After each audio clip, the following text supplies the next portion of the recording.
Sean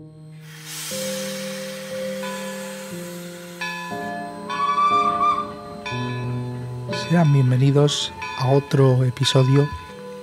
o capítulo, como lo quieran denominar, del podcast sobre historia, las catacumbas de Madrid. En el episodio de hoy vamos a tratar un tema desconocido por muchos, pero a los cuales, a esas personas, pues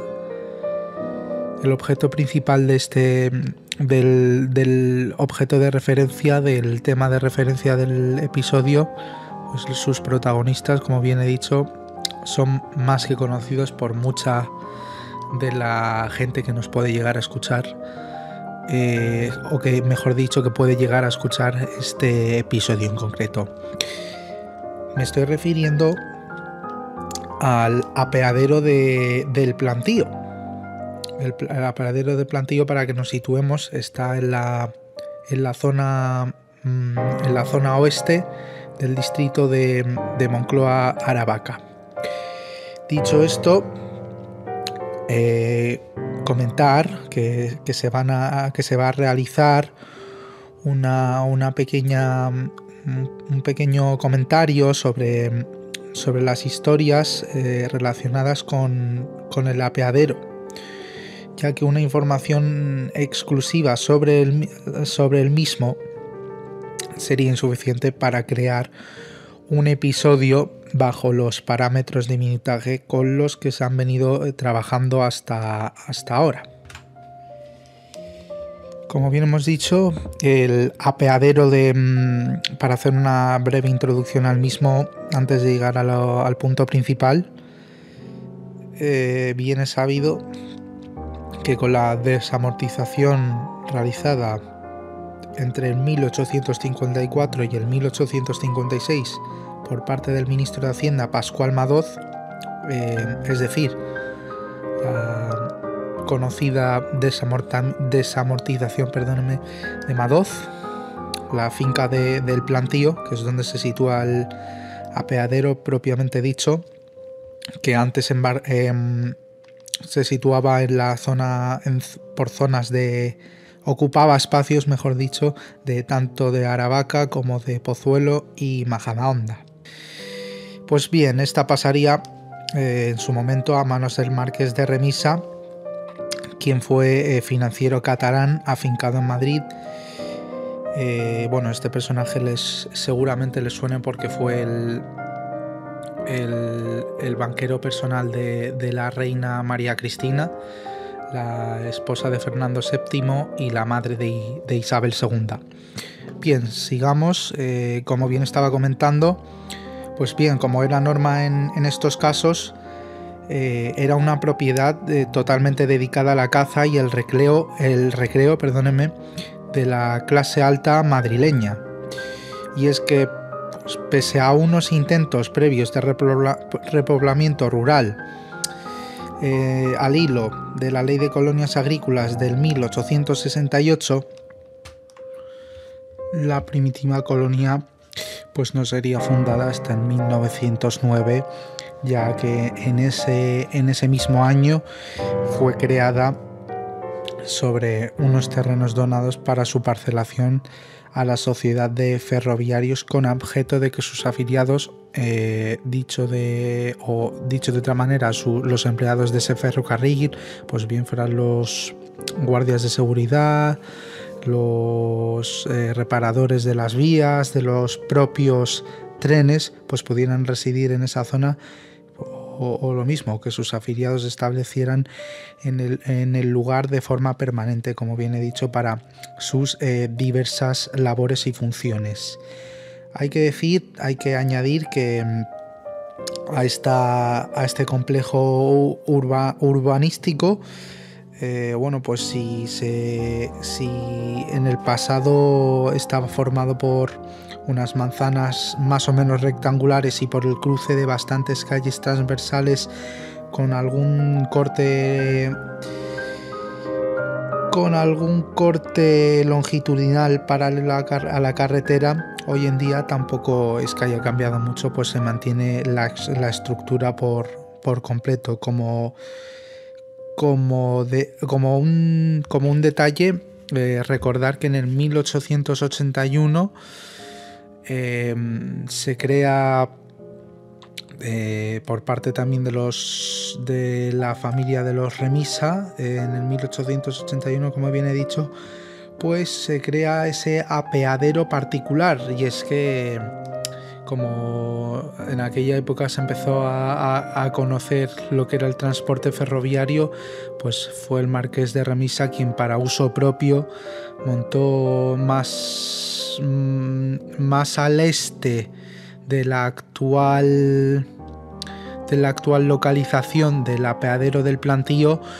un apeadero, como bien he dicho, privado, llamado el apeadero de Remisa. Otra de las teorías que se da otra de las teorías que fundamentan esa idea de la creación de la ya mencionada colonia agrícola, o esa finca del Plantío Remisa, pues se ha identificado como un caso típico de propietario que solicita las exenciones fiscales de colonias agrícolas bajo la pretensión de instalar una granja modelo de diversos aprovechamientos, en espera pues únicamente de que se elevase el precio del mismo suelo y proceder a importantes cambios en la titularidad al poco tiempo de haber finalizado sus beneficios, es decir, un beneficio heredado. Si nos adelantamos en el tiempo una veintena de años, es a principios del siglo XX, más concretamente en el 1906, cuando Amos Salvador construye el que sí es objeto de referencia de hoy, ese apeadero del Plantío.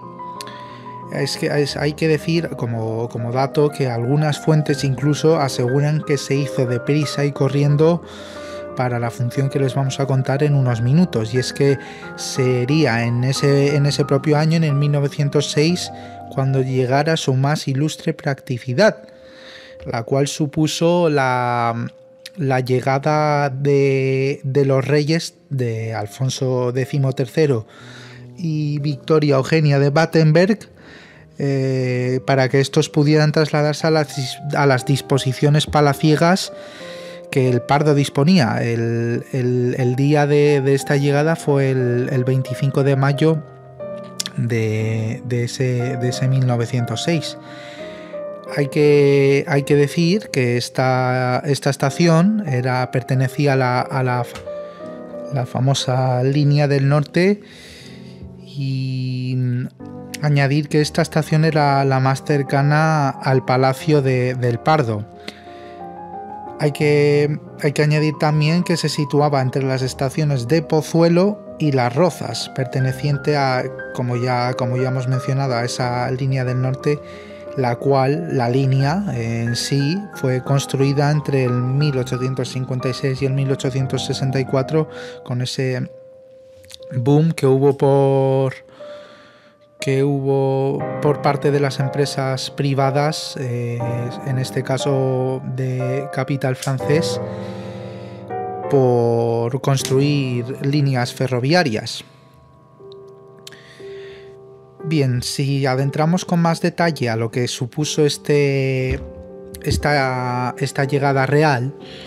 pues hay que añadir que en aquel momento lo que hoy conocemos como el apeadero de Plantío se encontraba en el municipio de Majadahonda, aunque hoy en día no sea así. Y es que, como he mencionado anteriormente, pues en ese 1906 la Corporación Municipal de Majadahonda fue a recibir tanto al rey Alfonso como a la reina Victoria Eugenia. Y es que la historia es curiosa, y la cual es la siguiente. Bien, pues como ya hemos mencionado anteriormente, ese 25 de mayo del 1906, en el propio apeadero del Plantío, la futura reina de España, doña Victoria Eugenia, pues descendió del tren que la había traído desde Irún junto al propio Alfonso XIII, y unos pocos días más tarde a Madrid. Y como detalle, no pueden olvidar que Victoria Eugenia vino desde Inglaterra hasta Irún junto a su madre, la hija de la reina y emperatriz Victoria. Dicho esto, fue recibida allí mismo por la reina madre, la española, doña María Cristina de Habsburgo-Lorena, la esposa de la segunda esposa del rey Alfonso XII o duodécimo, y por los infantes, así como los integrantes del gobierno en pleno que habían llegado en un tren especial, pero estos desde Madrid capital. Los miembros de la propia corporación de la municipal del Ayuntamiento de Majadahonda, municipio, como hemos dicho anteriormente, al cual pertenecía el apeadero del Plantío, asistieron a este acto y fueron saludados por el propio rey Alfonso. Entre ellos estaba, pues esto ya como anécdota, un señor llamado Rufino Bustillo Calvo, que era teniente del alcalde majariego. Y bien, como otra anécdota, contar otra anécdota al respecto, se construyó un pórtico de grandes dimensiones que pretendía, pues de alguna manera, guarnecer la visita de tal majestuosa visita de los reyes, o una visita real, en el cual a uno de los lados, en uno de los frentes ponía 17 de mayo de 1886, que es cuando nace el rey Alfonso XIII o XIII, y a continuación ponía 17 de mayo de 1902, que es cuando se proclama la mayoría del propio Alfonso y convierten a este en rey de España. También se podía apreciar en el otro frente, pues una inscripción que ponía Majadahonda a sus majestades y altezas reales, y la fecha del día de la llegada del tren al Plantío, que era, como ya hemos repetido unas cuantas veces, el 25 de mayo de 1906. Más tarde, y desde allí, la comitiva real se trasladó al Palacio del Pardo, pasando antes por la portillería de Casa Quemadas y por la finca de la familia Torres Arias, el cual lindaba con el límite de los terrenos reales del Pardo. Hay que decir que Casa Quemada, la portillería de Casa Quemada, era una de las múltiples entradas a ese terreno del Pardo. Esta quizás sea la anécdota más curiosa y más graciosa de todas las que se produjeron ese día. Hoy con nuestros ojos la miramos como graciosa, pero en su momento no creo que fuese o tuviera ese cariz. Y es que el entonces ministro de Fomento, que era el señor Rafael Gasset Chinchilla, pues al regresar del viaje acompañando a su majestad, es decir, Alfonso XIII, rogó a los periodistas que hicieran público lo siguiente, cito textual: no habiendo cumplido la empresa con la que contrató el decorado del apeadero del Plantío, encargada por cierto de un elegante proyecto, por lo que se estipuló una cantidad importante, está resuelto a que no se abone un solo céntimo a la empresa en cuestión.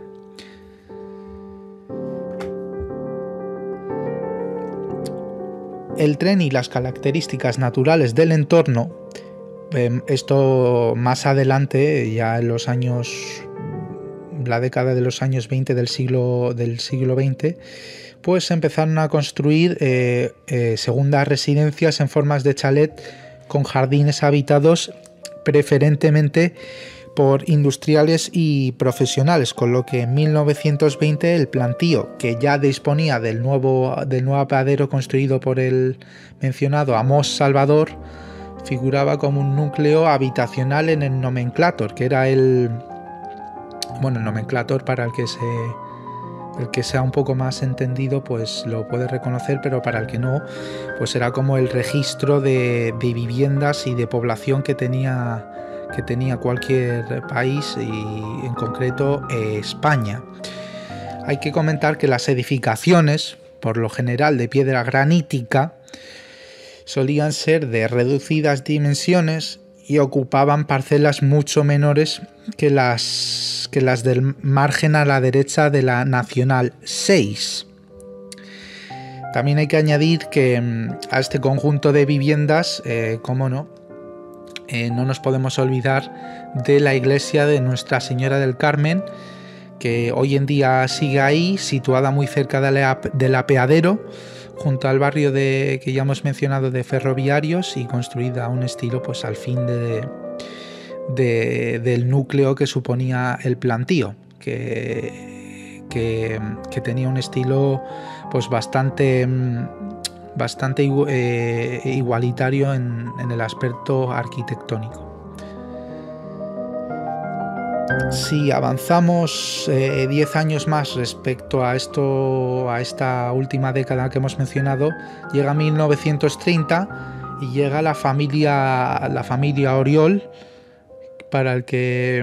esté un poco más enterado de los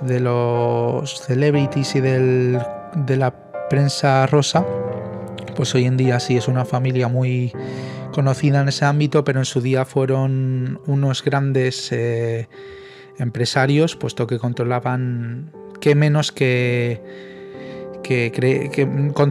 crearon el tren Talgo. Y es que esta familia, alrededor del 1930, pues compraron el terreno a los herederos de Gaspar de Remisa Miarons, que era el mencionado marqués de Remisa. Entre 1943 y el 1948 se construye el apartadero del plantío, el cual en el mapa de 1969 de los ferrocarriles aparece ya como el apartadero del plantío Majadahonda. Y es que hasta 1974 se añadió en los mapas de los ferrocarriles nacionales el apeadero del plantío, no confundir con el apartadero. Hay que añadir que no se sabe en qué año en concreto se eliminó de los mapas, porque es algo incierto, no se han encontrado datos todavía, y lo que supuso esto es que dejó así el apartadero mencionado del plantío Majadahonda como único lugar para la subida y bajada de pasaderos. También hay que mencionar que hoy en día ese apartadero tampoco existe. Más adelante comentaremos el porqué, pero hoy, si quieren disfrutar de... Esto no es publicidad. Si quieren disfrutar de una agradable velada y comida, pues pueden recordar la historia en el restaurante que es hoy ese apartadero, el plantío Majadahonda. Bien, como hemos mencionado anteriormente, al